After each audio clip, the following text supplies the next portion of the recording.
नमस्कार साथियों, स्वागत है आप सभी का आपकी अपनी पाठशाला पर। मैं हूं अंकित अवस्थी, आप है मेरे साथ में रियल न्यूज एंड एनालिसिस में, जहां हम चर्चा करने वाले हैं देश और दुनिया की उन तमाम खबरों के बारे में जिन्हें जानना आपके लिए बेहद जरूरी है।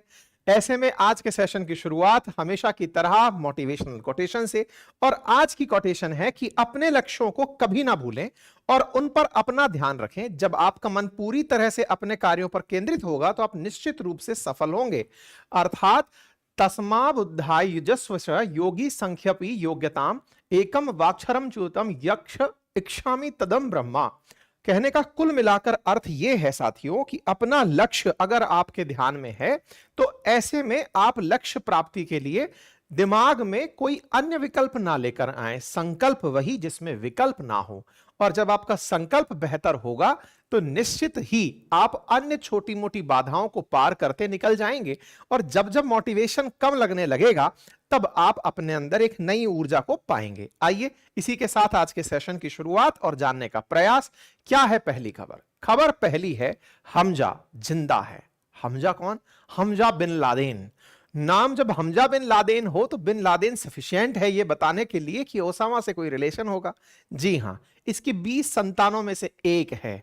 ओसामा बिन लादेन की 20 संतानों में से एक हमजा बिन लादेन। अरे सर, 20 में से एक आध तो रह ही गया होगा। भाई ये वही है जिसने इस बात की गारंटी ली थी कि ओसामा के बाद अलकायदा को कौन संभालेगा। अलकायदा कौन? वही अलकायदा जिसने ट्विन टावर पर या वर्ल्ड ट्रेड पर जो न्यूयॉर्क के अंदर अमेरिका में हमला करवाया था। ये वही ओसामा जिसने कि अमेरिका को सबसे बड़ा आतंकी हमला दिया था।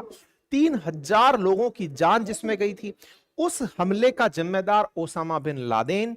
उस ओसामा बिन लादेन का बेटा आज जिंदा है। ये खबर इसलिए बड़ी हो जाती है और इलेक्शन टाइमिंग पर इसलिए महत्वपूर्ण हो जाती है क्योंकि ट्रंप के पिछले कार्यकाल में कहा गया था कि हमजा बिन लादेन मारा जा चुका है।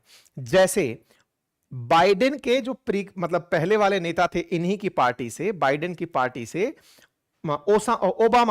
ओबामा के टाइम पर ओसामा बिन लादेन मारा गया था। तो ओबामा की इसलिए अमेरिका में बहुत ज्यादा वैल्यू है कि अमेरिका का सबसे बड़ा दुश्मन ओबामा ने मार गिराया था। ओबामा बाइडेन लीगेसी शेयर कर गए। ट्रंप ने क्या किया? तो ट्रंप ने कहा कि मैंने अलकायदा में उसका बेटा मार गिराया, हमजा बिन लादेन, जो कि प्रिंस टेरर कहलाता है, मतलब कि क्राउन प्रिंस ऑफ टेरर कहलाता है। ऐसे में मैंने बोले वो मार दिया। अब न्यूज निकल कर आती है कि वो जिंदा है और वो वापस से वेस्टर्न कंट्रीज पर कुछ बड़ा हमला करने की प्लानिंग कर रहा है। तो भाई साहब, फिर तो ये बड़ा सवाल है कि ट्रंप की साख पर सवाल कि ट्रंप आप उस समय झूठ बोल दिए थे कि या आज जो न्यूज आई है वो झूठ है। देखना होगा। ये बात बड़ी मायने योग्य है, लेकिन फिर भी हम आपको ये सारी कहानी फिर से बताते हैं कि कौन है हमजा, ओसामा से क्या रिलेशन है, किस तरह से इसकी कहानी मायने रखती है।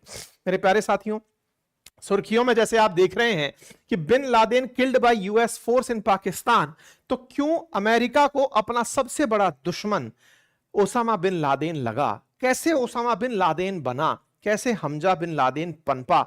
इस सारी बातें शुरू से शुरू करते हुए आपको बताते हैं। सुर्खियां आपके सामने हैं कि 9/11 के हमले की प्लानिंग जैसी प्लानिंग करने वाला हमजा लादेन जिंदा है, और ऐसे में यह सुर्खी देश और दुनिया के अंदर पूरी तरह हेडलाइन बनी हुई है। आप यहां पर देख सकते हैं, सुर्खियां हैं कि Osama bin Laden son Hamza reportedly alive in Afghanistan plotting major 9/11 style attack. और कुछ 9/11 जैसा ही ये प्लान कर रहा है। ये सुर्खी आपके सामने निकल कर आ रही है। ओसामा बिन लादेन दुनिया को कब पता चला? दुनिया को पता चला 2001 में, लेकिन अमेरिका उसके बारे में बहुत पहले से जानता था। क्यों जानता था? क्योंकि अमेरिका के जिस वर्ल्ड ट्रेड सेंटर पर उसने हमला किया, उस वर्ल्ड ट्रेड सेंटर पर वो पहले भी हमला कर चुका था। पहले भी लगभग 2001 से 8 साल पहले भी उसने वर्ल्ड ट्रेड सेंटर पर हमला किया था। अमेरिका को अपना कट्टर दुश्मन मानता था।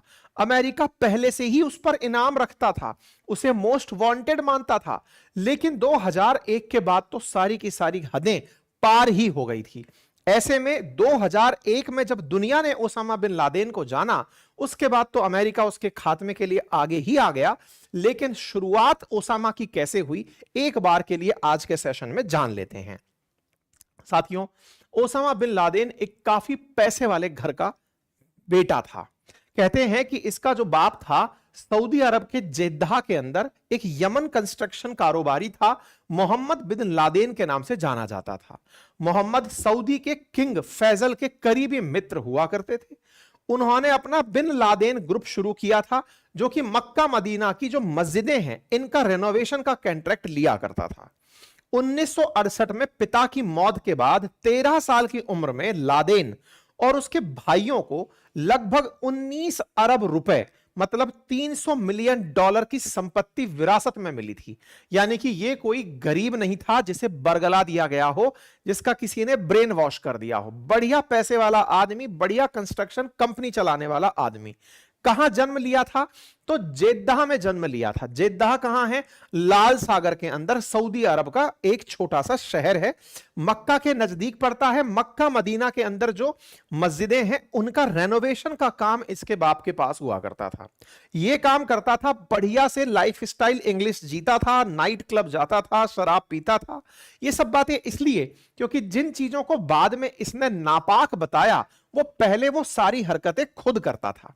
बकायदा सिविल इंजीनियरिंग की पढ़ाई की थी, क्योंकि कंस्ट्रक्शन कंपनी बाप की ही थी। तो ऐसे में अगर पढ़ाई की जाएगी तो उस पढ़ाई का महत्व इसको अपने काम में और मिलेगा। ऐसे में इसने वो सारे की सारे शौक इंजीनियरिंग में रहते पूरे किए, जिन्हें आधुनिकता का परिचायक और अमेरिकी प्रभाव का माना जाता है। लेकिन लादेन को धीरे धीरे रिलीजियस पॉलिटिक्स में इंटरेस्ट आने लगा, जब एक मुस्लिम कट्टरपंथी शेख अब्दुल्ला आजम इसको एज ए गुरु मिला और उसने इसके विचारों को काफी प्रभावित किया। उसने बताना शुरू किया कि इस्लामोफोबिया अमेरिका का दिया हुआ शब्द है, साथ ही साथ इस्लामिक राष्ट्र जो है उसमें विदेशी दखल बढ़ता जा रहा है। धार्मिक कट्टरपंथ को लेकर के छात्रों को मानना चाहिए कि इस्लाम को यूरोपियन देशों से बचाना होगा, धीरे धीरे लोग जो स्पॉइल हो रहे हैं उन्हें वहां से लाना होगा और जो इस्लाम के खिलाफ हैं उनके खिलाफ जिहाद छेड़ना होगा। ये इस प्रकार के विचारों से प्रभावित हुआ और विचारों से प्रभावित होकर इसने अपना कार्य क्षेत्र बनाया अफगानिस्तान। सऊदी अरब से अफगानिस्तान की यात्रा भी बड़ी रोचक थी। असल में अफगानिस्तान एक समय पर अमेरिका और यूएसएसआर के बीच की कोल्ड वॉर एरा की बैटलफील्ड हुआ करती थी। अफगानिस्तान में सोवियत रूस का बड़ा प्रभुत्व हुआ करता था, लेकिन अमेरिका सोवियत रूस को भगाने के लिए तालिबान को तैयार करता है और तालिबान के साथ साथ अलकायदा यहां एंट्री करता है। सोवियत रूस की सेनाओं को भगाया जाता है और उसके बाद में तालिबान का शासन अफगानिस्तान में आता है। कहते भी यही है कि अमेरिका ने खुद ने इस जिन्न को बड़ा किया था।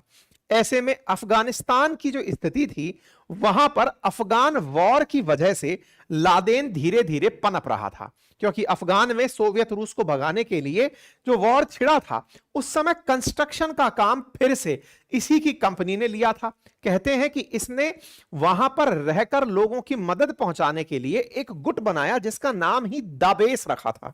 यह दाबेस नाम का गुट ही था जो बाद में अलकायदा के नाम से जाना गया।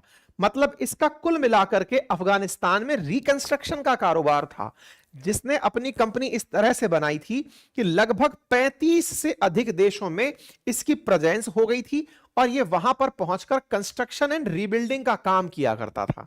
बोले वॉर टॉर्न कंट्री है, इसको नए कंस्ट्रक्शन की जरूरत है, तो मैं सऊदी से पैसे लाऊंगा और पैसे ला करके इस देश को दोबारा से रिवाइव करवाऊंगा।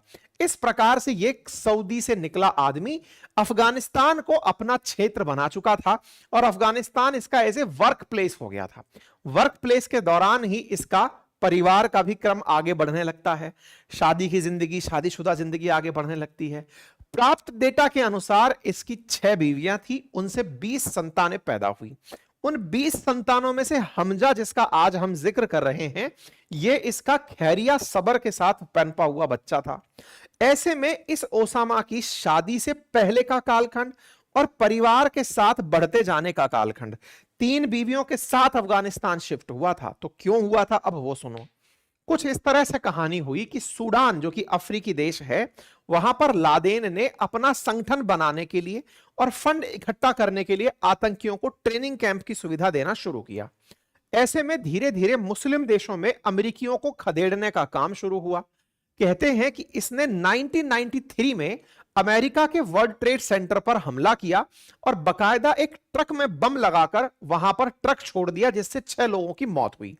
अमेरिकियों को फिर इसने 1995 में निशाना बनाया, अफ्रीका के अंदर केन्या में और तंजानिया में। वहां पर अमेरिकी एम्बेसी के बाहर बम ब्लास्ट कराया, जिससे 224 लोगों की मौत हुई।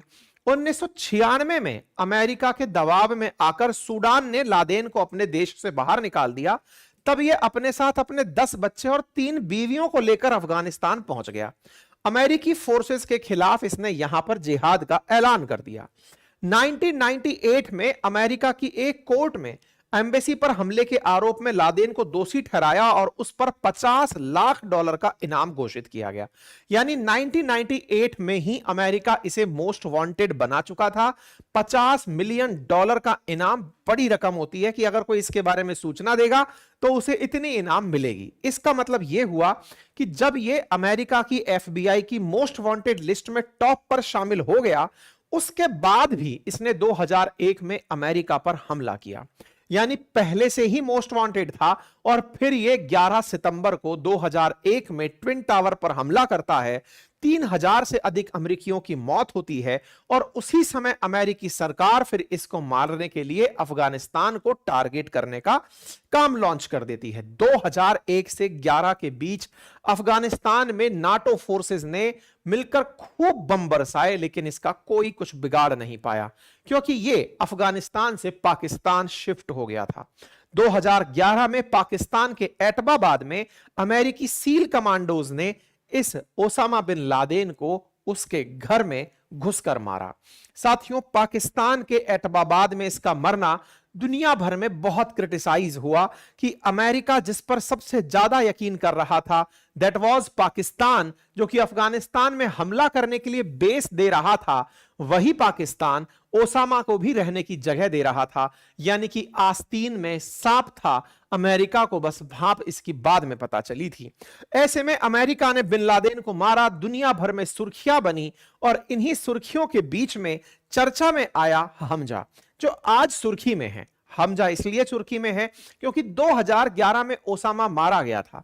उस समय हमजा को बहुत सी जगह पर लोगों ने ट्रेस करने का प्रयास किया। शुरुआती दौर में कहते हैं कि हमजा को ईरान ने हाउस अरेस्ट करके रखा हुआ था, लेकिन इसे छुड़ाने के लिए ईरान के डिप्लोमेट्स को अलकायदा ने गिरफ्तार कर लिया। बदले में इसे रिहा करवाया गया। 2016 में इसे रिहा करवा के अफगानिस्तान लाया गया। उसके बाद सुर्खी निकलती है इसके शादी होने की, कि हमजा की शादी हुई है और ऐसे में अमेरिकी फोर्सेस इसे टारगेट कर रही हैं। एक वीडियो हमजा का बाहर आया जो कि किसी जासूसी तौर पर बाहर आया हुआ था। उसमें हमजा के बारे में पता चला कि यह जिंदा है और उस जिंदा जानकारी में यह पता चला कि यह अब आने वाले समय में ट्राई कर रहा है कि अमेरिका, ब्रिटेन, फ्रांस और डेनमार्क के खिलाफ कैसे फिर से वही हरकतें करे जो ओसामा बिन लादेन कर रहा था। हालांकि इसे मारने के तमाम प्रयास हुए और ऐसे में इसके वीडियोस वायरल होने लगे जब ये अलकायदा को पुनः जीवित करने के लिए कहने लगा कि हम सभी ओसामा हैं और हमें मिलकर के अमेरिका से बदला लेना है। ऐसे में इसकी तस्वीरें सोशल मीडिया पर आने लगी। धीरे धीरे यह भी कट्टरपंथ की ज्वाला लोगों में भड़काने लगा। अमेरिका ने इस पर भी $1 मिलियन का इनाम घोषित कर दिया। $1 मिलियन का इनाम इस पर घोषित हुआ और इसके घोषित होते ही जब यह वांटेड बना, इसके कुछ समय बाद 2019 में सूचना आती है कि $1 मिलियन की जिसके ऊपर इनाम रखी हुई थी, बाइडेन के उसके ट्रंप के नेतृत्व में फोर्सेस ने इसको मार गिराया है। Hamza bin Laden killed in air strike, यानी कि हमजा पर रिवार्ड मार्च में घोषित होता है और इसके घोषित होते ही 1 अगस्त 2019 को ट्रंप प्रशासन सूचना देता है कि हमने उसको एक एयर स्ट्राइक में मार दिया है। हालांकि इस पर बहुत प्रश्न उठे क्योंकि ओसामा बिन लादेन को बकायदा मारकर उसकी बॉडी को भी अमेरिकी फोर्सेस उठाकर लाई थी, लेकिन इसके बारे में अमेरिका के पास कोई सुराग नहीं था। हालांकि ट्रंप ने कहा कि वो ओसामा बिन लादेन का बेटा ही है जो हमने मारा है। ऐसे में उसके बारे में बताया कि उसको गजनी में मारा है, अफगानिस्तान के गजनी में हमने मारा है। ओसामा बिन लादेन का वही हमजा अब फिर से जिंदा हो गया है। यह सुर्खी ट्रंप के लिए बड़ी मुसीबत खड़ा करेगी क्योंकि ट्रंप ने उस समय केवल यह सूचना दी थी, कंफर्मेशन नहीं दिया था कि वह वही है, वही आदमी है जैसे ओबामा के कार्यकाल में लादेन को मारा गया था, तो लादेन के मारने पर बकायदा प्रॉपर जानकारी दी गई थी ओबामा प्रशासन के द्वारा। यहां ट्रंप ने केवल न्यूज दी थी, उसके बारे में कोई कंफर्मेशन नहीं था। ऐसे में यह सुर्खी आ जाना दुनिया भर में ट्रंप के लिए एक नई मुसीबत खड़ी कर सकता है, क्योंकि ट्रंप आपने फर्जी न्यूज उड़ा दी थी, क्योंकि हमजा बिन लादेन जिंदा है और जो क्राउन प्रिंस ऑफ टेरर के नाम से जाना जाता है, अमेरिका के खिलाफ किसी बड़े हमले की वो प्लानिंग कर रहा है। ऐसे में अमेरिकी प्रशासन कहीं ट्रंप के उस दौर के काल को गलत ना मान ले, लोग इस काम को गलत ना मान ले, अमेरिकी राजनीति में इसका गहरा असर पड़ सकता है।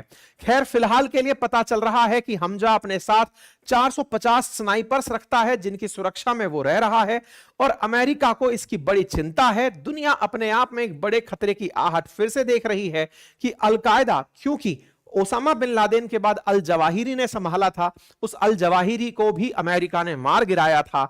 हमजा तब से अंडरग्राउंड था, अब उसकी सुर्खियां फिर से आना अमेरिका के लिए एक बड़ी चिंता हो सकता है। खैर, जियोपॉलिटिक्स में इसके कई मायने हैं। क्या यह चुनाव के दौर में केवल एक फर्जी खबर है या सच्चाई है, यह तो आने वाला समय बताएगा। लेकिन आतंक अगर कहीं पर भी है तो उसका प्रॉपर तरीके से पूरे देशों के द्वारा प्रतिक्रियात्मक तरीके से विरोध होना चाहिए। यही अंतरराष्ट्रीय स्तर पर यूएन में स्वीकार की गई सबसे बड़ी धारणा है। ठीक है, बाकी आप इस विषय पर क्या सोचते हैं, अपनी राय जरूर रखें। फिलहाल के लिए इसमें इतना ही है। और हां, हमारे द्वारा सूचना आपके लिए यह है कि आरआरबी एनटीपीसी के अंदर एक नोटिफिकेशन की जानकारी आई है, जिसके चलते हमने एक टेस्ट सीरीज लॉन्च की है। मात्र 99 रुपीज में पूरे एक साल के लिए लगभग 200 से ज्यादा, 250 से अधिक टेस्ट हैं। आप जाकर हमारी वेबसाइट अपनी पाठशाला.com पर उन टेस्ट को देख सकते हैं। आपके लिए ये सारे टेस्ट उपलब्ध हैं, अपनी पाठशाला वेबसाइट पर जाकर आप इन्हें एक्सेस कर सकते हैं। साथ ही साथ हमारी वेबसाइट पर आपको अन्य परीक्षाओं के भी टेस्ट सीरीज उपलब्ध हैं। हमारे एप्लीकेशन पर हमारे कोर्सेज उपलब्ध हैं, उन्हें आप एक्सेस कर सकते हैं। हैंड रिटन मटेरियल उपलब्ध है, जिन्हें आप घर बैठे हुए मंगा सकते हैं। कोई भी क्वेरी अथवा कमेंट हो तो जरूर बताएं।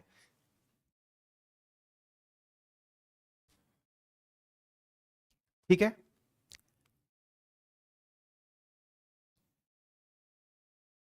चलिए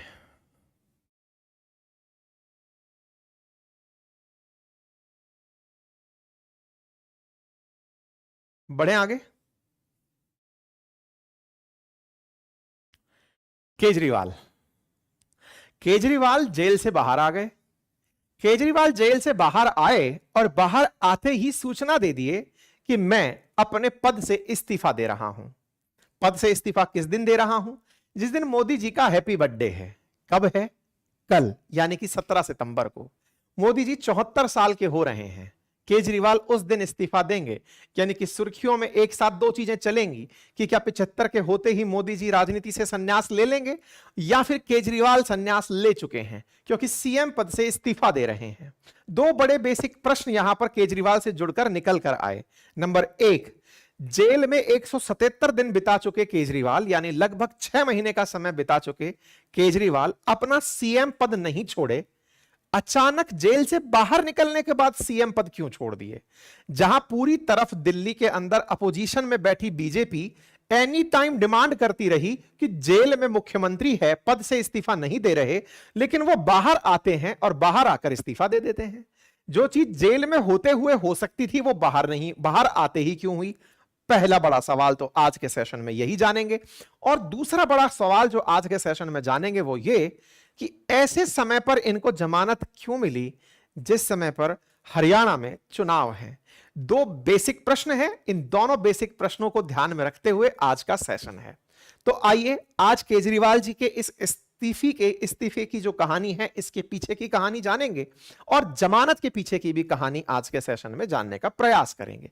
बाकी आप सभी को यह तो पता है कि केजरीवाल जी दिल्ली लीकर केस के चलते अंदर थे, जिस पर हमने काफी सारे सेशंस किए हैं, डिटेल जानकारी साझा की है कि केजरीवाल क्यों गिरफ्तार हुए थे। इस पर हमने आपको प्रॉपर एक डिटेल जानकारी साझा कर रखी है, आप चाहें तो उस वीडियो को प्रॉपर तरीके से देख सकते हैं। ठीक है, आप गिरफ्तार हुए तो ईडी और ईडी के बाद में सीबीआई दोनों पीछे पड़ी। पड़ी। ईडी और सीबीआई की जांच में इनके साथ साथ बीजेपी सवाल करने लगी कि सीएम साहब रेजिग्नेशन दो, जेल में रहते हुए आप कैसे काम कर रहे हैं। बीजेपी ने खूब डिमांड किया कि अरविंद केजरीवाल अपने पद को छोड़ें, पद को त्याग पत्र दें, इस्तीफा दें।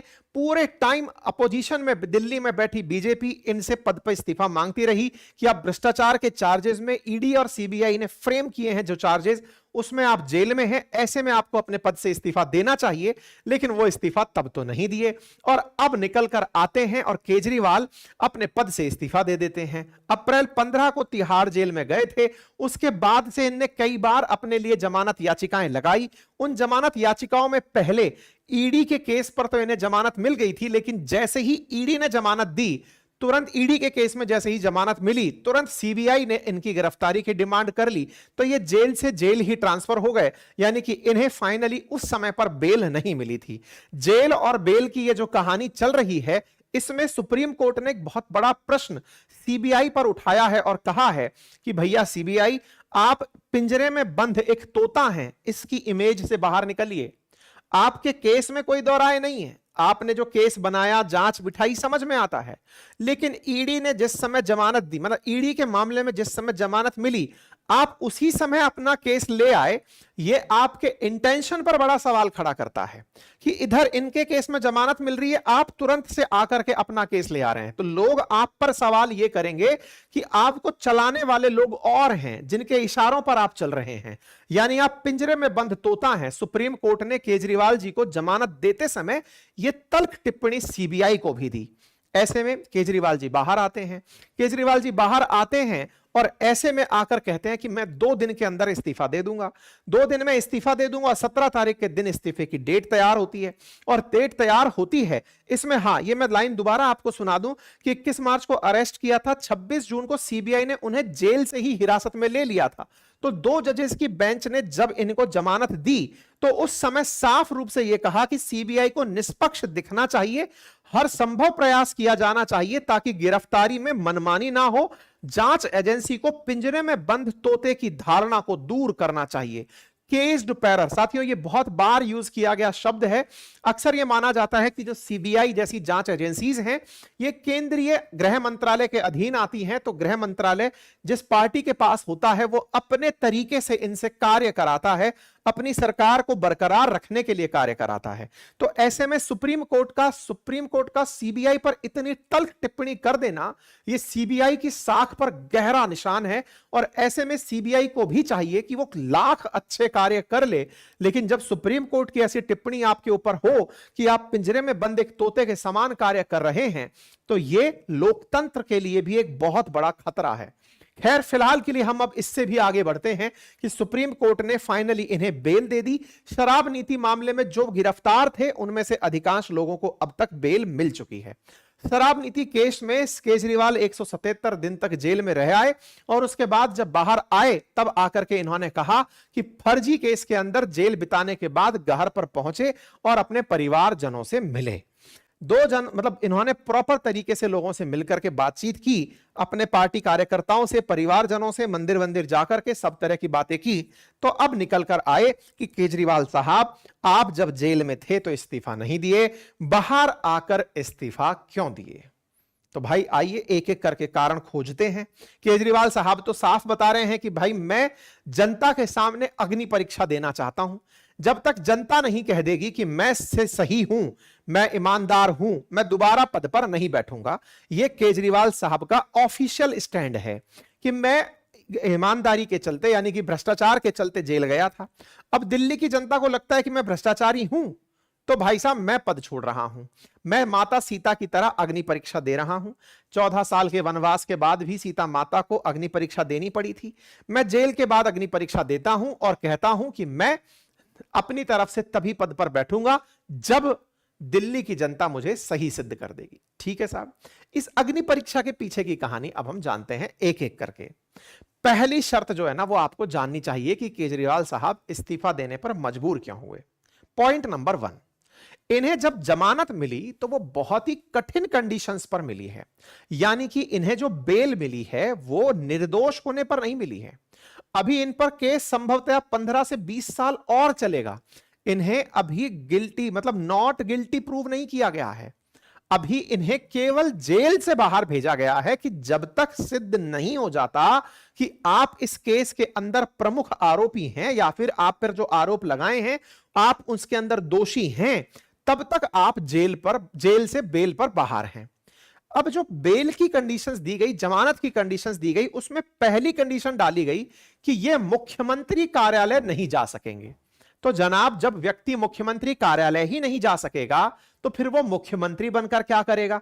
ऐसे में अरविंद केजरीवाल जब मुख्यमंत्री कार्यालय नहीं जा सकते तो पहला सबसे बड़ा कारण तो यही निकल कर आया कि साहब, आप में से कुछ लोग कहेंगे कार्यालय ना जाए, जैसे जेल से सीएम बन के चला रहे थे घर से चला लेते। चलिए ठीक है, तो फिर दूसरी कंडीशन सुनो।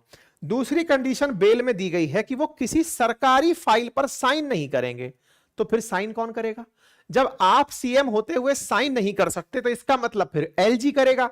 एलजी साइन करेगा, एलजी तो साहब बीजेपी ने बिठाया हुआ है। तो ऐसे में इन दोनों की तो असली लड़ाई चल रही है, तो भाई फिर तो ये मामला बिगड़ जाएगा। तो ऐसे में जब सरकारी फाइल पर आप साइन नहीं कर सकते तो बेहतर है कि मैं इस पद पर ही ना बैठूं, क्योंकि ये कोई सार्वजनिक बयान नहीं दे सकते, जांच में बाधा नहीं डाल सकते। तो बहुत बेसिक रीजन जो निकल कर आया वो तो पहला ये था कि इन्हें इसलिए इस्तीफा देना पड़ा क्योंकि फाइल पर जब खुद साइन नहीं कर सकते तो कोई आदमी इन्हें ऐसा बिठाना होगा जो कि इनकी फाइल पर साइन कर सके और वो दिल्ली का मुख्यमंत्री बने। ऐसे में बड़ा सवाल कि साहब किसकी लॉटरी लगने वाली है, कौन दिल्ली का सीएम बनने वाला है? क्या अरविंद केजरीवाल जी के पीछे मनीष सिसोदिया जी जो पहले उप मुख्यमंत्री थे, क्या वो मुख्यमंत्री बन जाएंगे? इन्होंने अपना नाम तो लिया, साथ में सिसोदिया जी को भी आशीर्वाद में ले लिया। कहा सिसोदिया जी और मैं दोनों ही पद पर नहीं रहना चाहते। तो इसका मतलब जो सेकंड लाइन पार्टी के नेता हैं, चाहे आतिशी हो, सौरभ भारद्वाज हो, गोपाल राय हो, इनमें से किसी की लॉटरी लगना संभवतया तय माना जा रहा है। और अचानक ट्विस्ट में इनकी पत्नी का नाम भी आ सकता है। खैर, वो आने वाला समय बताएगा, मात्र 24 घंटे की ही बात है। चलिए, तो पहला कारण तो वो है जो सबके सामने सार्वजनिक तरीके से आता है। लेकिन केजरीवाल जी इसका भी कोई ना कोई तोड़ तो निकाल ही लेते, लेकिन फिर भी उन्होंने पद से इस्तीफा क्यों दिया, इसके पीछे और क्या कहानियां हो सकती हैं, तो वो सुनते हैं। देखिए, अगर केजरीवाल किसी दूसरे व्यक्ति को सीएम के पद पर बिठाते हैं तो बड़ा सवाल यह है कि इनका कद घट जाएगा या बढ़ जाएगा। ये तो बड़ा सवाल है कि अगर केजरीवाल दिल्ली के सीएम का पद छोड़ देते हैं तो ऐसे में इनके लोग इन्हें कुछ मानेंगे भी या नहीं मानेंगे? अजी साहब, क्यों नहीं मानेंगे? आइए आपको एक कहानी याद दिलाते हैं। याद है, मनमोहन सिंह जी देश के पीएम हुआ करते थे, लेकिन पूरा पावर सेंटर सोनिया गांधी जी के पास हुआ करता था। यूपीए सरकार के अंदर सोनिया गांधी जी का क्या रोल था वो पूरी तरह से इतिहास के माध्यम से आपको वाकिफ है। यानी कि ये पार्टी की वो सुप्रीम लीडर थी जिनके आदेश की पालना में सरकारी डिसीजंस होते थे। मल्टीपल टाइम्स सुर्खियां बनी हैं, किताबें लिखी गई हैं कि मनमोहन साहब केवल और केवल एक सिग्नेटरी पीएम की तरह काम कर रहे थे। हालांकि कांग्रेस इसको हमेशा डिनाई करती है और बीजेपी या अपोजिशन हमेशा इसी का प्रचार करती है। मतलब यह तय है कि अगर पार्टी के पीएम या सीएम से भी ऊपर का कोई कद है तो वो कद है जो कि इनको चलाना जानता हो। चलाना जानता हो से मतलब है कि केजरीवाल साहब अभी एक यूनियन टेरिटरी के सीएम हैं, लेकिन अगर उन्हें अपने आप को और बड़ा दिखाना है तो उन्हें अपने आप को सोनिया गांधी जी जैसा इमेज फ्रेम करवाना होगा। यानी कि यह दिखाना होगा कि देखो, जैसे सोनिया गांधी जी कोई पद बिना लिए भी आज तक कांग्रेस की सबसे प्रमुख लीडर हैं, ऐसे ही केजरीवाल जी सीएम के पद पर तो नहीं हैं, लेकिन आम आदमी पार्टी के लिए एक बहुत बड़ा चेहरा बनते हैं। अब एक बड़ा सवाल यह है कि Delhi that is A union territory, और उसमें अगर सीएम हैं भी तो इनके पास में पुलिस है, लॉ एंड ऑर्डर है, ये इनके पास में पावर नहीं है। लेकिन इनके पास आम आदमी पार्टी के सबसे बड़े नेता का, पार्टी संयोजक का, पार्टी निर्माता का पद है। ऐसे में इनके अधीन पंजाब राज्य के मुख्यमंत्री आते हैं। पंजाब राज्य जो कि रेवेन्यू के हिसाब से, अपने आप में मतलब राजस्व के हिसाब से, जीडीपी के हिसाब से दिल्ली से आगे है। वहां के सीएम भगवंत मान केजरीवाल जी ने ही बिठाए थे। अब सोचकर देखिए कि पार्टी का सुप्रीमो जो है वो तो दिल्ली जैसे राज्य का, और जो पार्टी के अन्य नेता हैं वो पंजाब जैसे राज्य के सीएम हैं। तो ऐसे में बड़ी चीज ये निकलती है कि सुप्रीमो अगर हो तो आपके अंडर में 2-5 सीएम होने चाहिए, तब जाकर इमेज बराबर किसी लगती है। मतलब अगर आपको अपने आप को पीएम के बराबर ले जाने के लिए सोचना है, कभी देश की नेशनल पॉलिटिक्स में ऊपर लेके आना है, तो 2-4 सीएम अगर अपने ना हो तो फिर क्या मतलब है। ऐसे में भगवंत मान जी अगर सीएम हैं तो दिल्ली में भी किसी को सीएम बिठा ही दिया जाएगा। केजरीवाल जी जैसे पंजाब को अभी भी गवर्न करने में कामयाब हैं, ऐसे में ही वो आने वाले टाइम पर दिल्ली को भी सीएम के माध्यम से गवर्न कर ही लेंगे। ये इनका दूसरा तिगड़म हो सकता है। इसके साथ साथ एक तीसरा पॉइंट और निकलता है, और वो क्या है, केजरीवाल जी के ऊपर इस समय जो आरोप लगे हैं उन आरोपों में सबसे बड़ा आरोप भ्रष्टाचार का है। भ्रष्टाचार में अग्नि परीक्षा जैसी बात करके अपने आप को यह प्रिटेंड कर सकते हैं कि देखो मैंने तो अपना पद त्याग दिया, लेकिन ध्यान रहे पद इन्होंने मात्र 5 महीने पहले त्यागा है, यानी कि अब से 5 महीने बाद तो ऑफिशियली चुनाव होने वाले हैं। फरवरी 2025 में ही इलेक्शन है, फरवरी 2025 में इलेक्शन है, और ये खुद डिमांड कर रहे हैं कि नवंबर में ही चुनाव करा लिए जाएं। तो ये पद से इस्तीफा देकर जहां एक और अपने आप की वही इमेज जो इन्होंने सबसे पहली बार सीएम बनके मात्र 45 से 49 दिन में अपने इस पद से इस्तीफा देकर बनाई थी, वैसी इमेज फिर से बनाने के प्रयास में है कि देखो भ्रष्टाचार का आरोप लगा तो इन्होंने लगते ही पद छोड़ दिया। ऐसे में इन्होंने अपनी तरफ से जब यह बात कही तो यह जनता के बीच में मैसेज देने के लिए था कि जब तक आप मुझे नहीं कहेंगे मैं पद पर नहीं बैठूंगा। अब एक साथ इन्होंने 2 तीर चला दिए। पहला जनता के बीच सिंपैथी का कि आप मुझे कहेंगे तो पद पर बैठूंगा, और दूसरा बीजेपी जो लगातार मुद्दा बनाए हुए थी कि ये इस्तीफा क्यों नहीं दे रहे, इस्तीफा क्यों नहीं दे रहे, इन्होंने इस्तीफा देकर विपक्ष को मुद्दा विहीन कर दिया है। विपक्ष मुद्दा विहीन हो जाता है और ऐसे में खुद को एक तरह का क्रांतिकारी मुख्यमंत्री बताकर भगत सिंह से प्रेरित होकर कार्य करते हुए दिखाते हैं। लेकिन फिर एक सवाल उठता है कि बीजेपी तो पिछले 6 महीने से डिमांड कर रही है कि मुख्यमंत्री जी इस्तीफा दो, आप 177 दिन से जेल में हो, तो जेल से आने के बाद इस्तीफा क्यों दिया? यह काम तो आप पहले ही कर देते, आपकी तो और अच्छी इमेज बनती, जनता कहती कि देखो केजरीवाल कितने अच्छे हैं। अरे केजरीवाल अच्छे हैं ये तो सही है, लेकिन जो भारतीय राजनीति में बीजेपी की इमेज बन रखी है वो थोड़ी सी गलत हो रखी है। कैसे? तो मैं आपको याद दिलाता हूं। आपको याद होगा जब केजरीवाल गिरफ्तार हुए उस समय पर एक व्यक्ति और गिरफ्तार हुए थे, और वो थे झारखंड के सीएम सोरेन साहब, हेमंत सोरेन। जब ये गिरफ्तार हुए तो इन्होंने अपने पद से इसी स्टाइल में इस्तीफा भी दे दिया और अपनी जगह अपने किसी घर के व्यक्ति को सीएम बनाने के स्थान पर उन्होंने किसी अन्य व्यक्ति को अपने पद पर बिठाया, जिनका नाम था चंपई सोरेन।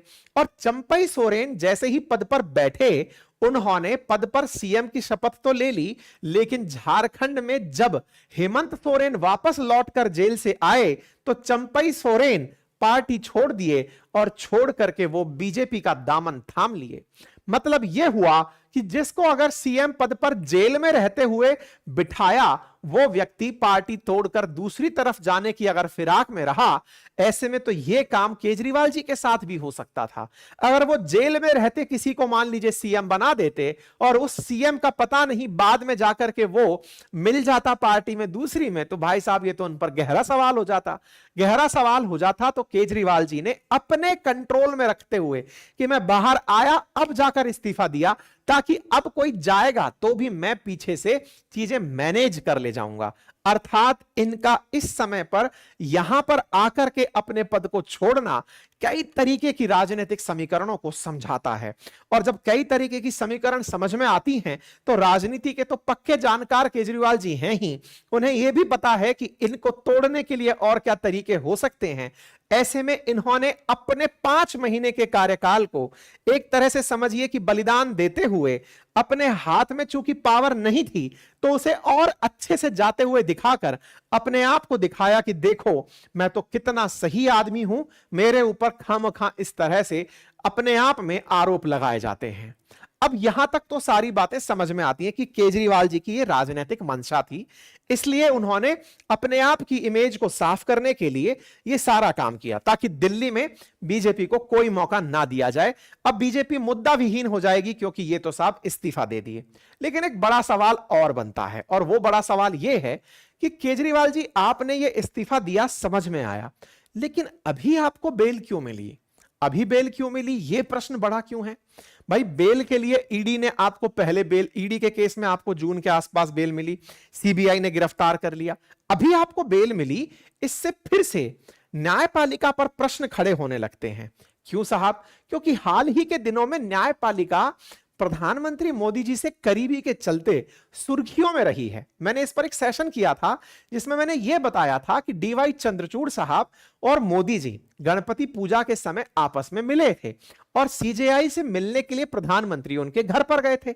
ऐसे में राजनीतिक पार्टियों ने आरोप लगाया था, और आरोप यह लगाया था कि साहब अब हम जब एग्जीक्यूटिव के हेड और न्यायपालिका के हेड अगर आपस में ही मित्रता कर रहे हैं तो फिर हम न्याय की किससे मांग कर सकते हैं। अर्थात इसका मीनिंग यह निकलता है कि प्रधानमंत्री और न्यायपालिका जब आपस में एक साथ सेट हो गए हो तो ऐसे में कह दिया हो कि भैया सुनो, इन्हें यार जमानत दे देना।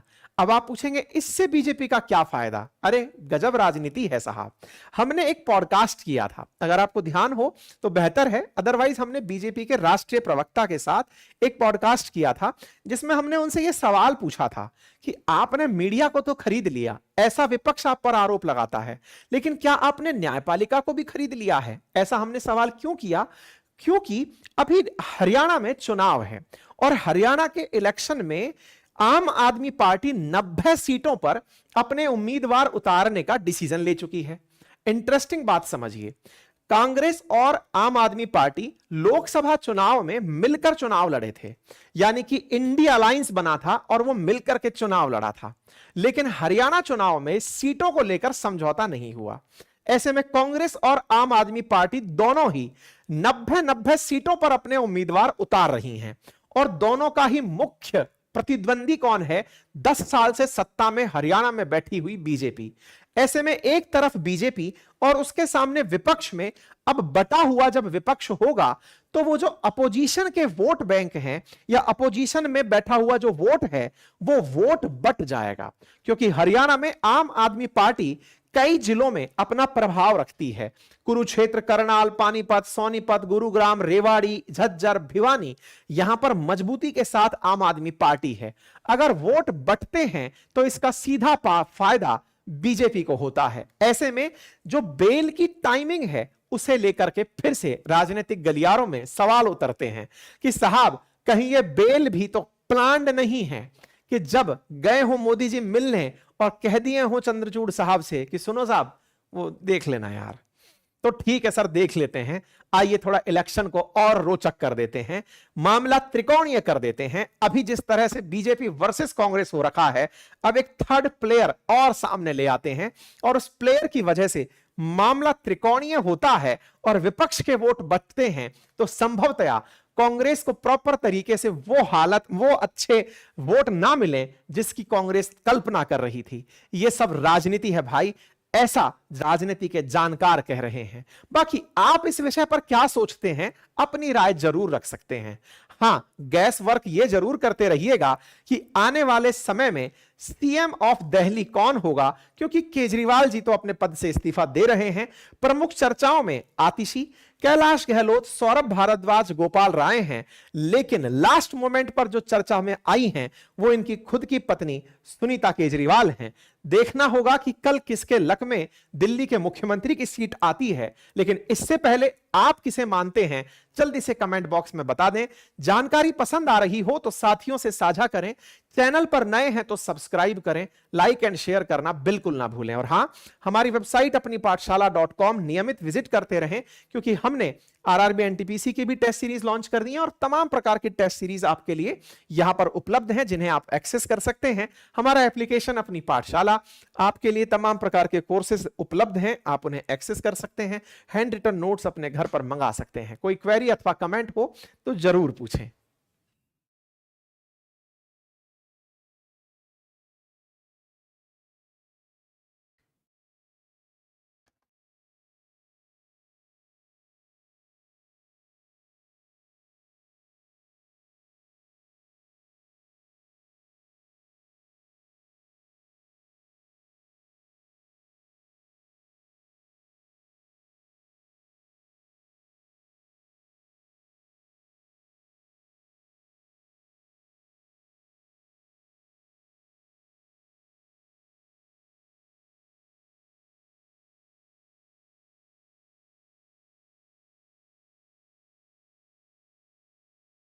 आगे बढ़ते हैं। स्विगी, अगर आपने कभी स्विगी नहीं किया है तो इसका मतलब आप संभवतया ऑनलाइन भोजन अभी तक नहीं मंगवाए हैं। आप में से कुछ लोग कहेंगे नहीं सर मैं तो जोमेटो करता हूं। चलिए ठीक है, अगर आप स्विगी जोमेटो दोनों में से किसी का यूज नहीं किए हैं तो डेफिनेटली आप अभी तक ऑनलाइन भोजन मंगाकर नहीं खाए होंगे। मैं ऐसा क्यों बोल रहा हूं? भारत की उन पायनियर कंपनियों में से एक है जिसने ऑनलाइन फूड डिलीवरी को अपना मार्केट चुना और देश के 67 यूनिकॉर्न में से एक बनने का अवसर मिला।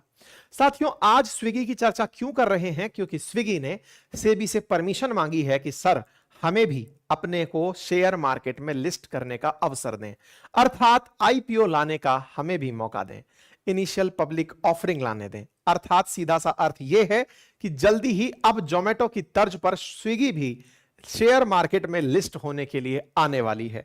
इससे पहले स्विगी कितना कमाती है, क्या करती है, क्या क्या रेंजेस हैं, इसका आईपीओ आएगा तो क्या संभावनाएं होंगी, क्या इसका आईपीओ इन्वेस्टमेंट के पर्पज से सही होगा या नहीं होगा, इस तरह की जो फाइनेंशियल जानकारी है उनकी चर्चा हम थोड़ा सा आज के सेशन में करते हैं। मेरे प्यारे साथियों, इस हफ्ते स्विगी का आईपीओ आने वाला है।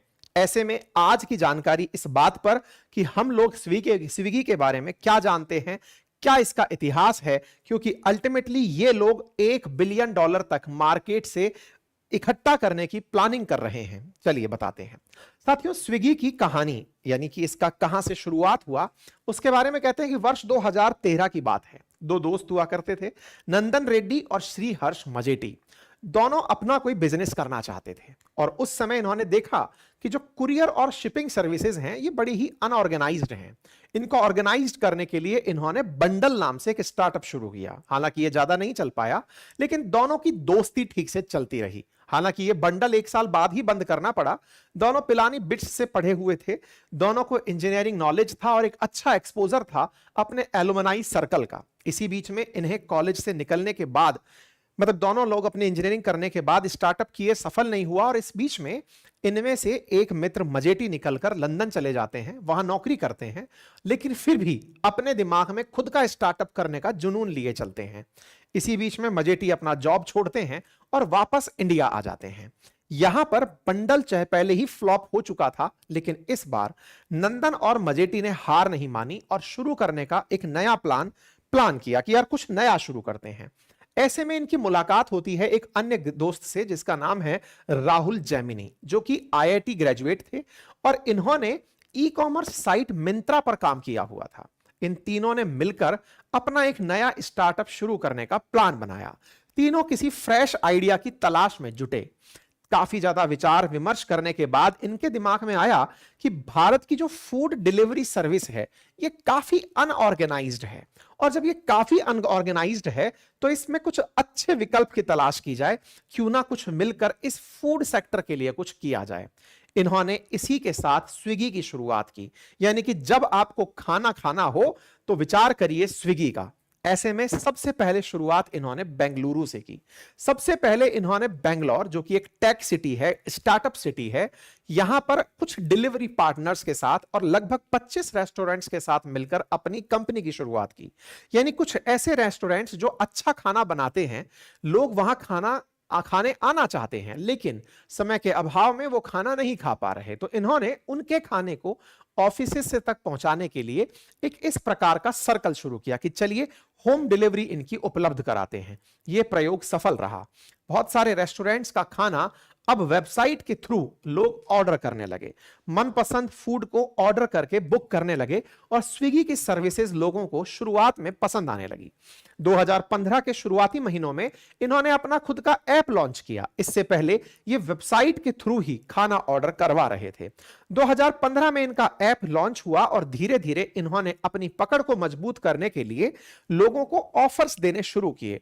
लोगों को स्विगी का नाम समझ में आने लगा और सर्विस समझ में आने लगी। 3 साल में इन्होंने 20,000 रेस्टोरेंट्स को अपने साथ जोड़ लिया। मतलब 2017 तक इनके साथ 20,000 रेस्टोरेंट जुड़ चुके थे और ये लगभग हर महीने 40 लाख रुपए का कारोबार करना शुरू किए।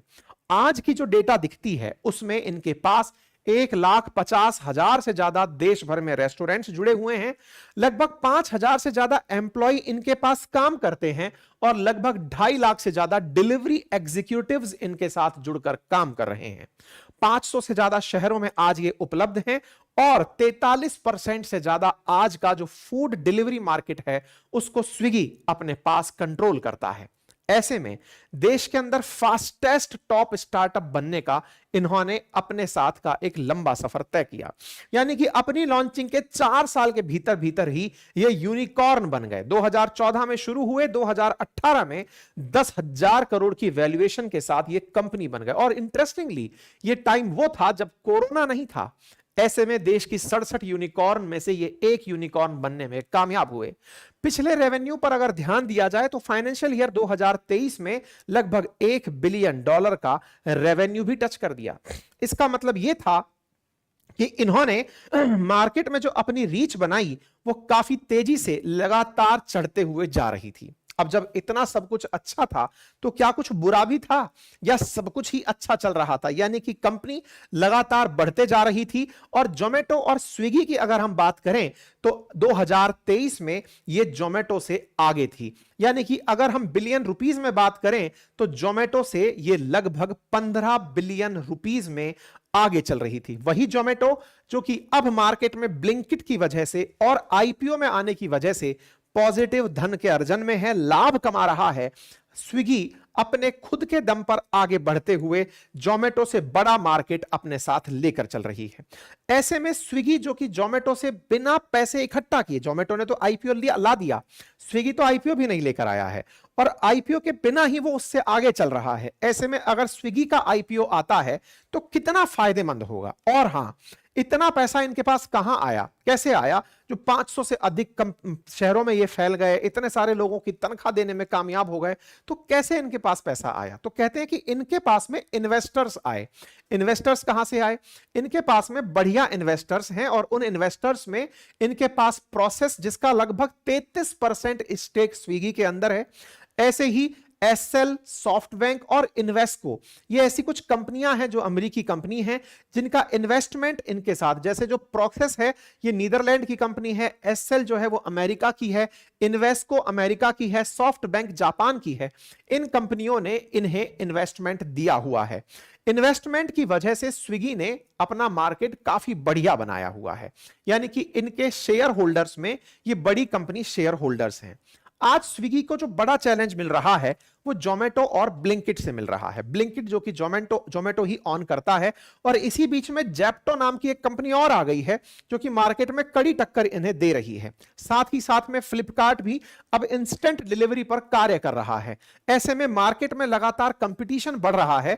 बढ़ते कंपटीशन में आईपीओ के माध्यम से फंड जुटाकर और ज्यादा विस्तार करने का इन्हें अवसर नजर आता है। स्विगी के अंदर वर्तमान में स्थितियां सकारात्मक तो हो रही हैं लेकिन अभी भी ये घाटे में है। वहीं जोमेटो अपना लाभ बुक करना शुरू कर चुका है। स्विगी ने हाल ही के वर्षों में जहां एक और अपना रेवेन्यू बढ़ाया वहीं उन्होंने अपना घाटा घटाया। स्विगी जहां एक और 4,169 करोड़ रुपए के घाटे में थी, अब वो 2,350 करोड़ रुपए के घाटे में है। यानी कि ये लोग अभी बहुत ज्यादा पैसा बर्न कर रहे हैं मार्केट को कैप्चर करने में, लेकिन अभी भी ये घाटे में है। यही इनका सबसे नेगेटिव पॉइंट भी दिखाई पड़ता है। जहां जोमेटो इन्हीं के साथ इन्हीं की तरह की सर्विस देकर के मार्केट में लाभ कमाने निकल चुका है, वहीं स्विगी अभी अपने घाटों को कम करने में लगी हुई है। हालांकि ये विस्तार के चलते, एक्सपेंशन के चलते होने वाले घाटे हैं। संभवतः आने वाले समय में जैसे जोमेटो हाल ही के वर्षों में आईपीओ के बाद ही पॉजिटिव हुआ है, ऐसे ही हो सकता है कि ये भी पॉजिटिव हो जाएं और घाटों से बाहर निकल आएं। लेकिन हां, आईपीओ में चूंकि जोमेटो से कंपीट करती हुई कंपनी है तो लोग इसके आईपीओ के बारे में काफी आशान्वित हैं। एक्सपेक्ट करते हैं कि भारत का मार्केट आने वाले समय में 2030 तक $400 बिलियन का मार्केट हो जाएगा ई कॉमर्स के केस में। ऐसे में स्विगी का फ्यूचर ब्राइट है। इसकी बड़ी ताकतों में शुमार है कि इनकी रेवेन्यू ग्रोथ लगातार बढ़ रही है, वर्कफोर्स भी बड़ा है, डाइवर्सिफाइड एरियाज में ये काम कर रहे हैं, बढ़िया ऑपरेशनल प्रेजेंस है और बढ़िया मशीन लर्निंग इन्हें आती है। लेकिन इसी बीच में इनके पास में बड़ा कंपटीशन एक चैलेंज बना हुआ है। धीरे धीरे इनकी ब्रांड रिकॉग्निशन और ब्रांड्स के आने पर थोड़ी कम होती जा रही है। धीरे धीरे टॉप सिटीज पर जो इनकी डिपेंडेंसी है वो बढ़ती जा रही है। छोटे शहरों में इनकी प्रेजेंस तो है, लेकिन उसकी वजह से रेवेन्यू का अभी इतना बड़ा उछाल देखने को नहीं मिला है। कंज्यूमर की जो प्रेफरेंसेस हैं वो आजकल चेंज हो रही हैं। होममेड खाने को प्रेफर कर रहा है। स्विगी जोमेटो करने से कस्टमर बच रहा है। और साथ ही साथ सरकार का अगर कोई ऐसा फैसला आ जाए इस बीच में कि इनको रोक लगा दी जाए, तो इसका एक बड़ा नुकसान भी हो सकता है। देखना होगा कि इसके आईपीओ में किस प्रकार का रुझान लोगों का रहता है। स्विगी अपनी पूरी तैयारियों के साथ सकारात्मक मार्केट फेवर्स को लेते हुए आगे बढ़ना चाहती है। देखना होगा कि किस तरह मार्केट इसे देखता है। जो आगे के जो अपडेट्स हैं वो हम आपको देते रहेंगे। बाकी हमसे कनेक्टेड रहने के लिए हमारी वेबसाइट आपके पास उपलब्ध है, जहां पर तमाम प्रकार की टेस्ट सीरीज उपलब्ध हैं। साथ ही साथ हमारा वेबसाइट के साथ एप्लीकेशन उपलब्ध है, जिस पर आप लोगों को हमारे कोर्सेज उपलब्ध होते हैं, जिन्हें आप एक्सेस कर सकते हैं। कोई क्वेरी अथवा कमेंट हो तो प्लीज बताएं।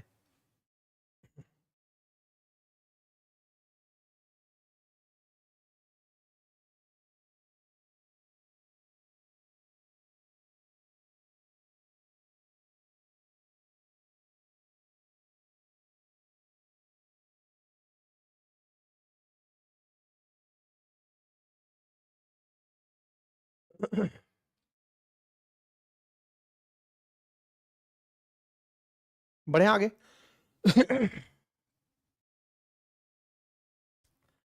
साथियों, हाल ही के दौर में आपने सुर्खियों में सुनीता विलियम्स को देखा कि वो अंतरिक्ष में इंटरनेशनल स्पेस स्टेशन जाकर अटक गई हैं।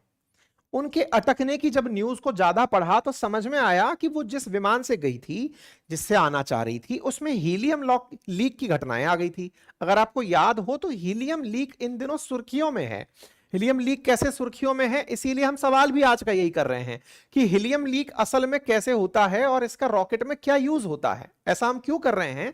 क्योंकि आपको कुछ न्यूज के ऊपर ध्यान देना होगा और उससे हीलियम का महत्व समझना होगा कि ये असल में हीलियम है क्या, जिसके चलते सुनीता विलियम्स आ नहीं पा रही हैं। देखो, आपके सामने जून की एक खबर दिखाता हूं, जिसमें लिखा है कि बोइंग का जो स्टार लाइनर है वो आईएसएस तो पहुंचता है, लेकिन हीलियम लीक हो रहा है। एक सुर्खी। दूसरा देखें, स्पेस एक्स का पोलरिस डाउन मिशन डिले हो जा रहा है क्योंकि टेक्निकल इशू है। क्या टेक्निकल इशू है? हीलियम लीक डिटेक्ट हुआ है। फिर हो गया। ये 27 अगस्त की खबर है। 2019 में चलते हैं। हमारा चंद्रयान 2 मिशन देखिए। चंद्रयान 2 मिशन, हीलियम लीक हो रहा है। और देखिए, एरियान 5 मिशन यूरोप का, नीचे पढ़ते हैं, हीलियम लीक की खबर निकल कर आती है, डिटेल्स में हीलियम लीक हो रहा है। बड़ा सवाल यह बनता है कि सब हवाई जहाज, ये जो फाइटर, ये एयर स्पेस जाने वाले जो स्पेस क्राफ्ट हैं, इनके अंदर हीलियम लीक की कहानी क्या है? इसको समझने के लिए थोड़ा सा बेसिक हम पहले समझते हैं, उसके बाद हीलियम की कहानी भी समझ में आ जाएगी। आप में से जो विद्यार्थी 10th तक ठीक ठाक तरीके से साइंस पढ़े हैं, उन्हें यह तो समझ में आता होगा कि हीलियम एक इनर्ट गैस है। Helium, neon, argon, krypton, xenon, radon, ये वो गैसेस हैं जिनका की किसी से कोई रिएक्शन नहीं होता, यानी कि सेफ गैसेस इन्हें आप मान सकते हैं, सुरक्षित गैसें हैं। मतलब इनके साथ कोई भी रासायनिक अभिक्रिया नहीं होती है। ऐसे में इन गैसेस का उपयोग फिर कहां किया जाता है, करना ही क्यों इनका उपयोग? तो इसको ऐसे समझिए। देखिए, अंतरिक्ष में अगर किसी भी स्पेसक्राफ्ट को जाना है तो उसे बहुत सारा ईंधन जरूरी होता है।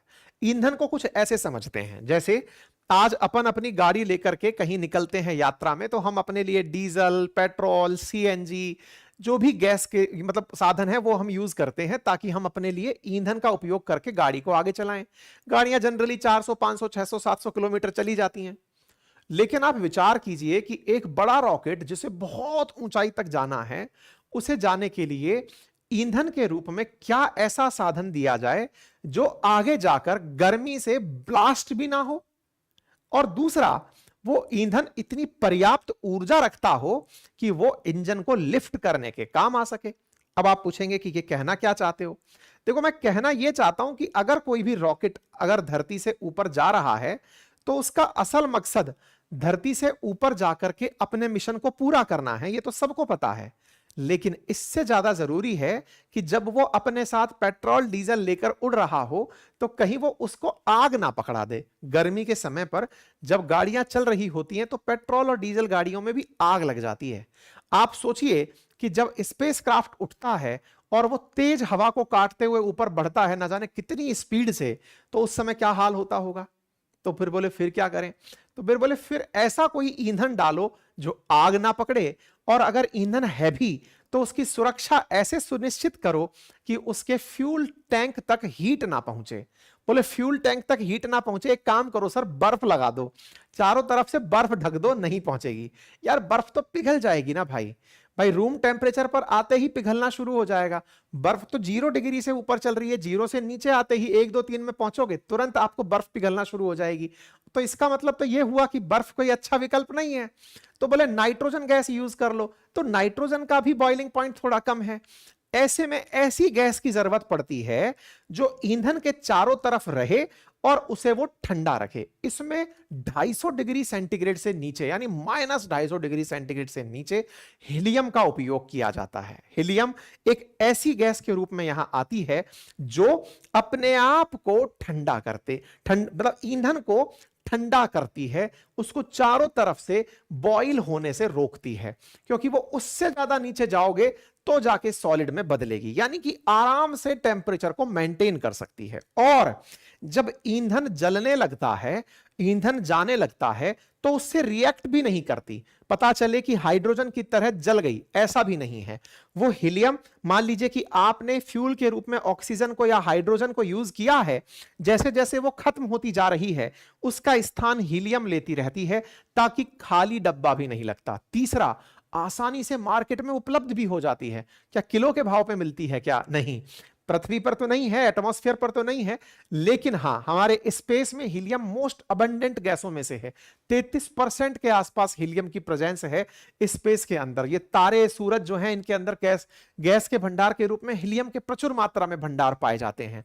इसका मतलब हीलियम एक ऐसी गैस है जिसका नुकसान कुछ नहीं और फायदा ही फायदा है। फिर ये लीक क्यों करती है?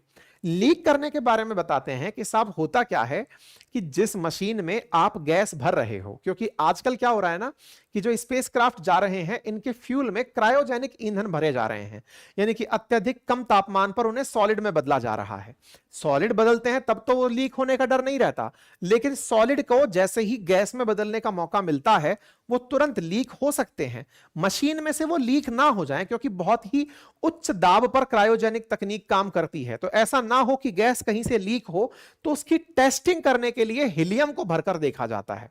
और अगर हीलियम लीक हो रही है, इसका मतलब है कि अगर एक बार हीलियम लीक होना शुरू हो गई, इसका मतलब उसी रास्ते से फ्यूल भी बाहर निकलेगा, और फ्यूल बाहर निकल गया तो फिर वो जल्दी आग पकड़ लेगा और मिशन फेल हो सकता है। हीलियम का लीक होना एक प्रकार की टेस्टिंग है। मतलब जैसे होता है, कभी आप लोगों ने अगर गाड़ी का पंचर बनवा के देखा हो, तो पंचर बनाते समय वो ट्यूब में गैस भरता है और गैस भर के ट्यूब के ऊपर पानी फैला के देखता है, या पानी में ट्यूब को डुबो के देखता है, बुलबुले बनते हैं तो कहता है देखो यहां से लीक हो रही है। तो वही काम जो पानी कर रहा था गैस की लीकेज को पता लगाने में, ऐसे हीलियम करती है क्रायोजेनिक इंजन्स के अंदर भरे ईंधन की लीकेज को पता लगाने में, कि भैया अगर ईंधन लीक होने लगेगा तो उससे पहले हीलियम लीक होना शुरू हो जाएगी। उसका लीकेज अपने आप में यह इंफॉर्मेशन दे देगा कि जब हीलियम तुमसे ना रुक रही तो अंदर जो क्रायोजेनिक ईंधन है वो कितना तेजी से निकलेगा, जरा उसके बारे में समझ लो। यही कारण है कि हीलियम को इस तरीके की घटनाओं में यूज किया जाता है। यही सुर्खी बनती है कि नासा के द्वारा हीलियम इश्यूज के चलते जब मिशंस को अबॉर्ट कर दिया जाता है कि नहीं होगा, इसका मतलब यह नहीं है कि हीलियम का कोई बहुत बड़ा यूज होने वाला है। मतलब यह है कि ईंधन में बहुत नुकसान हो सकता है। और हाई प्रेशर पर चीजों को एक्यूमुलेट रखने के लिए हीलियम को एक ऐसी गैस के रूप में भर के रखा जाता है जिससे कि कोई भी रिएक्शंस ना हो। जैसे मानिए ऑक्सीजन अगर आपने कहीं भर दी, तो ऑक्सीजन तो आग लगाने का सबसे महत्वपूर्ण साधन है। मतलब यह समझिए कि दुनिया में जितनी आग लग रही है वो ऑक्सीजन की वजह से लग रही है। ऑक्सीजन ही आग लगाने का सबसे बड़ा ऑक्सीडाइजर है मेजरली। ऐसे में हीलियम को अगर आपने कहीं भर दिया तो ये अपने आप में फायर एक्सटिंग्विशर है, तो ये अपने आप में उस जगह को सुरक्षित रखता है, आग भी नहीं पकड़ता है क्योंकि इनर्ट गैस है। ठीक है, तो फिलहाल के लिए सुनीता विलियम्स जब वहां हैं तो ये बड़ी चर्चा निकलकर आई कि सुनीता विलियम्स कब आएंगी, और आएंगी तो उनके साथ क्या क्या प्रक्रिया होंगी, कैसे कैसे वो आ सकती हैं। लेकिन बार बार चूंकि हीलियम हीलियम चल रहा था तो इस पर एक न्यूज आई, तो हमने सोचा कि आप लोगों को बता दें कि हीलियम लीक कैसे मिशंस को अबॉर्ट कर देता है, जो इन दिनों की बड़ी सुर्खियों के अंदर आया हुआ है। आपने बहुत सारे मिशन ऐसे देखे होंगे जिसमें हीलियम लीक के चलते मिशन को बंद कर दिया जाता है। ठीक है, हीलियम हीलियम जो कि एक इनर्ट गैस है, अगर केमिस्ट्री के अंदर अगर आपको बताएं तो ये हीलियम He सिंबल से बताई जाती है। क्रायोजेनिक्स इंजन्स के अंदर इसको कूलिंग के लिए, सुपर कंडक्टिंग मैग्नेट को भी चलाने के लिए MRI में इसको यूज किया जाता है। ये बहुत ज्यादा लो बॉइलिंग पॉइंट रखती है, -268.9 डिग्री सेंटीग्रेड के आसपास इसका नॉन वो होता है, बॉइलिंग पॉइंट होता है। ये नॉन टॉक्सिक है, इसे सांस में भी नहीं लिया जा सकता है। गुब्बारों में भी भरते हुए आपने बहुत बार हीलियम को देखा होगा। नाभिकीय अभिक्रियाएं जब होती हैं, नाभिकीय फ्यूजन अभिक्रियाएं जो होती हैं, उनके अंदर आपने हीलियम को बनते हुए देखा होगा, जिसके साथ साथ एनर्जी बाहर निकलती है। तमाम प्रकार के इसके उपयोग हैं, लेकिन फिलहाल के लिए जब इंजन्स की बात होती है तो इसका उपयोग कूलिंग सिस्टम के रूप में प्रचुरता से किया जाता है। और ऐसे में बलून्स और एयरशिप्स में भी इसका उपयोग होता है, डीप सी डाइविंग में भी इसका उपयोग होता है। मैंने आपको बता दिया कि इसका असल उपयोग क्या है, बाकी तो अब आपको अपने तरीके से समझना है। ठीक है, बात रही सुनीता विलियम्स की, तो सुनीता विलियम्स अभी सुरक्षित हैं। पता चलता है कि स्पेसक्राफ्ट के अंदर जिन भी लोगों को भेजा जाता है उन्हें 6 महीने का तो साइकोलॉजिकली कह के भेजा जाता है कि आप चिंता ना करें, 6 महीने तक रहना भी पड़ सकता है। तो वो वहां पर अपनी तरफ से बोली हैं कि मैं यहां पर खुश हूं, मुझे कोई दिक्कत नहीं है। ऐसे में उनको लाने के लिए जो एलन मस्क का जो ड्रैगन गया हुआ है वही उनको वापस लेकर आएगा। इनके बारे में मैंने आप लोगों को पहले भी अपडेट दिया हुआ है। ठीक है, इंटरनेशनल स्पेस स्टेशन में ये फंसी हुई हैं। क्रू ड्रैगन मिशन जो है वो स्पेस एक्स से इनको लेकर आएगा, ऐसी जानकारी यहां पर निकल कर आ रही है। ठीक है, कोई क्वेरी अथवा कमेंट हो तो कृपया करके बता सकते हैं। सुनीता जी खुश हैं, उन्होंने अपनी तरफ से न्यूज दे दी है, वीडियो उनका आ चुका है। ठीक है, कोई क्वेरी अथवा कमेंट हो तो बताएं। बाकी हमारी वेबसाइट है, उसको रेगुलर विजिट करते रहें। वेबसाइट पर आपको तमाम प्रकार की टेस्ट सीरीज उपलब्ध हो जाएंगी और साथ में हमारे एप्लीकेशन पर हमारे तमाम कोर्सेज उपलब्ध हैं जिन्हें आप एक्सेस कर सकते हैं। हैंड रिटन मटेरियल उपलब्ध है जिन्हें आप घर बैठे मंगा सकते हैं। कोई क्वेरी अथवा कमेंट है तो बताइए। दुर्गेश आएंगे भैया, अयोध्या भी आएंगे जल्दी, है ना।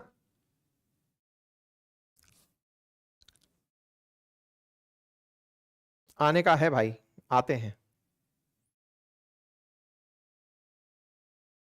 चलिए,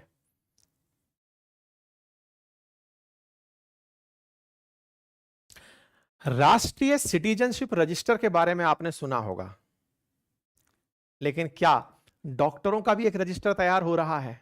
जवाब है हां, क्योंकि डॉक्टर्स को अब एक यूनिक आइडेंटिफिकेशन नंबर देने की तैयारी चल रही है।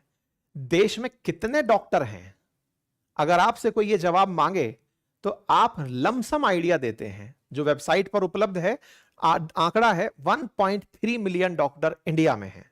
लेकिन ये 1.3 मिलियन डॉक्टर्स में से कितने डॉक्टर्स अपनी डिग्री छोड़ चुके हैं, कितने डॉक्टर्स इंडिया से बाहर सेटल हो गए हैं, कितने बुजुर्ग हो गए हैं, कितनों ने प्रैक्टिस करना छोड़ दिया है, कितने अब इस धरती पर नहीं रहे हैं, ऐसी जानकारी सरकार के पास नहीं है।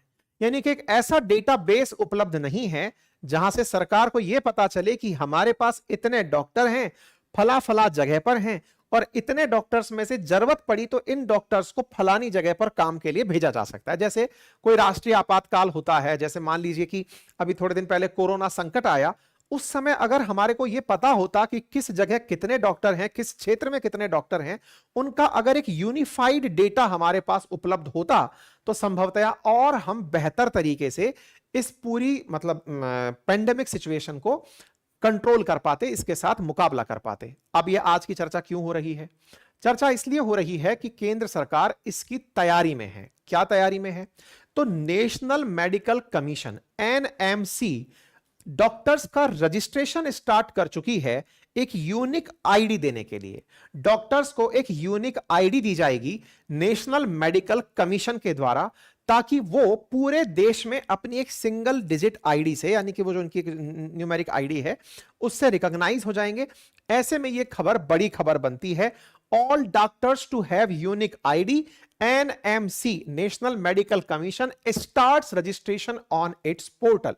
पोर्टल के ऊपर इनका रजिस्ट्रेशन शुरू हो चुका है, यानी डॉक्टर्स अपनी तरफ से अपना नेशनल मेडिकल सर्टिफिकेशन कर पाएंगे, अपने आप को एक ही जगह पर रख पाएंगे। उनका डेटाबेस नेशनल मेडिकल रजिस्टर में, जैसे नेशनल सिटीजन रजिस्टर एनसीआर की बात सुन रहे थे, ऐसे ही नेशनल मेडिकल रजिस्टर होगा, जहां डॉक्टर्स को मैंडेटेड कर दिया गया है under section 31 of NMC Act 2019, जिसके अनुसार कहा गया है कि Ethics and Medical Registration Board of NMC shall maintain a national register in electronic form containing the name, address and all recognized qualification of licensed medical practitioner। तो हमारे देश के अंदर जितने भी एलोपैथिक डॉक्टर्स हैं जो प्रैक्टिस कर रहे हैं अंग्रेजी दवा के साथ, उनका नाम, उनका पता, उनकी डिग्री, ये सारी डेटाबेस एक ही जगह बनाने के लिए एक एक्ट है जिसको कहा गया है एनएमसी एक्ट 2019। उसके सेक्शन 31 के तहत कहा गया है ईएमआरबी बोर्ड से, यानी ethics and Medical Registration board से कहा गया है कि आप अपने पास इलेक्ट्रॉनिक फॉर्म के अंदर इस पूरी जानकारी को सुरक्षित रखेंगे और मेडिकल प्रैक्टिशनर्स के लिए यह जानकारी सरकार के पास इकट्ठा रहेगी। Union ministry of health and welfare के द्वारा national medical register portal of NMC launch कर दिया गया है। इसकी आप सूचना यहां पर देख सकते हैं। संभवतया आप लोगों को यह जानकारी समझ में आ जाए। कब लॉन्च हुआ था? तो 23 अगस्त को एनएमआर पोर्टल लॉन्च हुआ था और उस पोर्टल के लोकार्पण को करते समय स्वास्थ्य मंत्री जेपी नड्डा जी ने कहा था कि सभी डॉक्टर्स यहां पर अपने आप को पंजीकृत करवा लें, ताकि ये अपने आप में देश के सभी डॉक्टर्स का एक नेशनल डेटाबेस बनाने के काम में आएगा। तो आप देख सकते हैं कि यहां पर स्वास्थ्य मंत्री और स्वास्थ्य राज्य मंत्री आपको यहां पर लॉन्चिंग इवेंट के दौरान दिखाई दे रहे हैं। तो कैसे होगा रजिस्ट्रेशन और इस रजिस्ट्रेशन से क्या फायदा होगा, इन सारी बातों को आप विस्तार से समझते हैं। तो देखिए, हमारे देश के अंदर डॉक्टर्स को रजिस्टर कराने के लिए उन्हें अपना नाम, अपना आधार कार्ड और अपनी मेडिकल डिग्री, ये सारी वेबसाइट पर डालनी होगी। आपका दिमाग जोर करेगा कि सर वेबसाइट पर तो हो सकता है कोई फर्जी डिग्री डाल दे। नहीं, इसको कंट्रोल करने के लिए एक प्रॉपर प्रक्रिया रखी गई है। जैसे आपने अपना आधार कार्ड डाला, अपना एमबीबीएस सर्टिफिकेट डाला और आप प्रैक्टिस कर रहे हैं इसका सर्टिफिकेट डाला। आपने जैसे ही ये डाला, तुरंत ये डेटा आपने जिस कॉलेज से डिग्री प्राप्त की है उस स्टेट के मेडिकल काउंसलिंग के पास जाएगी, मेडिकल काउंसिल के पास जाएगी कि सर चेक करिए कि क्या इस बच्चे ने या इस डॉक्टर ने आपके राज्य से मेडिकल की पढ़ाई करी थी। अगर वो कहते हैं कि हां करी थी, मैं एक बार कॉलेज से और वेरीफाई करा लेता हूं कि इनका चरित्र ठीक था, क्या ये डॉक्टर अच्छे थे, क्या इन्होंने पढ़ाई यहीं से की थी, कोई फर्जीवाड़ा तो नहीं है, तो फिर संबंधित कॉलेज और इंस्टीट्यूट से उसको क्रॉस वेरीफाई किया जाएगा। और तीसरा, नेशनल मेडिकल कमीशन इसको फाइनली वेरीफाई करेगा। मतलब अब यह हुआ कि जिनको इस लिस्ट में नाम मिलेगा वो पूरी तरह से देश में एकदम सही डॉक्टर कंसीडर किए जाएंगे। सही डॉक्टर से मतलब आजकल क्या होता है ना, बहुत सारे फर्जीवाड़े हमारे देश में चल रहे हैं। फर्जीवाड़ों में हो सकता है कि कोई फर्जी डिग्री के साथ प्रैक्टिस कर रहा हो सकता है कि उसके ऊपर कोई केस हुआ हो, गलत एथिकल प्रैक्टिसेस के चलते केस हुआ हो सकता है कि उसने कुछ ऐसा काम कर दिया हो, डॉक्टर सरकार ने उसका सर्टिफिकेट रद्द कर दिया हो, लेकिन वो फर्जी सर्टिफिकेट से प्रैक्टिस कर रहा हो। आने वाले समय में डॉक्टर्स जब अपनी इस लिस्ट पर नाम पाने में कामयाब हो जाएंगे, तभी उनकी प्रैक्टिस को वेरीफाई किया जाएगा। कल को मान लीजिए कोई डॉक्टर प्रैक्टिस कर रहा है, अब आप में से कुछ लोग कह सकते हैं कि हो सकता है सर कुछ डॉक्टर्स अपना नाम लिखवाएं नहीं उसके अंदर, मत लिखो। तो उस जिले का जो सीएमएचओ है वो उस जितने भी जिले के अंदर प्रैक्टिस कर रहे डॉक्टर्स हैं उनके पास जा करके उनका वेरिफिकेशन नंबर चेक करेगा कि दिखाओ भैया कहां है आपकी डेटा, आपका नाम नहीं है इसके अंदर, तो चलो आपका हॉस्पिटल सीज कर दिया जाता है। तो डॉक्टर्स को तो ये कराना ही पड़ेगा। कराने के साथ साथ उनका ये क्रॉस वेरिफिकेशन भी 3 लेवल से होगा। वेरिफिकेशन के बाद अब जो लोग, कई बार ऐसा होता है ना, जिनको मान लीजिए कोई ऑर्गन के साथ में वो करता, ऑर्गन ट्रेड करता हुआ पाया गया, या फिर माल प्रैक्टिसेस करता हुआ कुछ पाया गया, ऐसे डॉक्टर्स के जब लाइसेंस रद्द हो जाते हैं, अब अगर ये लिस्ट पे नहीं है तो फिर ये प्रैक्टिस भी नहीं कर सकते। आप चेक कर सकते हैं कि ये डॉक्टर लिस्ट पे है या नहीं है, और नहीं है तो फिर उनको काम से रोका जा सकता है। और दूसरा, सरकार के पास सही मायने में एक जगह पर रखा हुआ डेटाबेस भी उपलब्ध नहीं है कि हमारे पास कितने डॉक्टर्स हैं। एक रफ आइडिया चल रहा है हमारे देश में 1.3 मिलियन का, कि हमारे पास 1.3 मिलियन डेटा है, लेकिन उनमें से कितने जिंदा हैं, कितने मर गए, कितने बाहर चले गए, ये डेटा हमारे पास नहीं है। ऐसे में इस डेटा को भी अब एक जगह पर प्राप्त किया जा सकेगा, जिससे कि हम लोग आगे चलकर, आप में से कुछ लोग कहेंगे 1.3 मिलियन डेटा भी कैसे आया? तो हमारे मेडिकल कॉलेज पता है ना, जितने मेडिकल कॉलेज हमारे देश में है वो पता है, लेकिन कोई बाहर से मेडिकल करके आ गया तो क्या हुआ? उसका करके आया तो उसने हमारे देश में आके टेस्ट दिया है, उसका डेटा हमारे पास है, लेकिन उसके बावजूद भी कितने जिंदा हैं, कितने देश के बाहर चले गए, कितनों ने प्रैक्टिस छोड़ दी, कितनों पे केस चल रहे हैं, ये हमें नहीं पता है। तो ऐसे में उसका सारा डेटा एक जगह पर मिल जाएगा। नेशनल मेडिकल रजिस्टर बनना शुरू हो चुका है। इसकी प्रक्रिया कुछ इस प्रकार से रखी गई है, आप इसके अंदर देख सकते हैं। अगर आप एक डॉक्टर हैं तो आप इस प्रक्रिया को कैसे कर सकते हैं, उस प्रक्रिया के लिए वेबसाइट है nmrnmc.abdm.gov.in। यहां पर जाकर के लॉग इन और रजिस्टर में जाकर के, आप डॉक्टर हैं तो आप पहले जाकर के यहां पर रजिस्टर करेंगे, अपनी डेटा, अपना रजिस्ट्रेशन काउंसिल के साथ नंबर, आपका रजिस्ट्रेशन नंबर आप इसमें डालकर सबमिट करेंगे। और जब आप सबमिट कर देंगे नेशनल मेडिकल काउंसिल की उस पर जाकर के, तो आप यहां पर आधार कार्ड नंबर डालेंगे, यहां की कंडीशंस को ओके करेंगे। जब आपका ये प्रोसेस पूरा हो जाएगा, आप अपनी तरफ से आपका मोबाइल नंबर, आधार नंबर, ये सारा सबमिट करेंगे।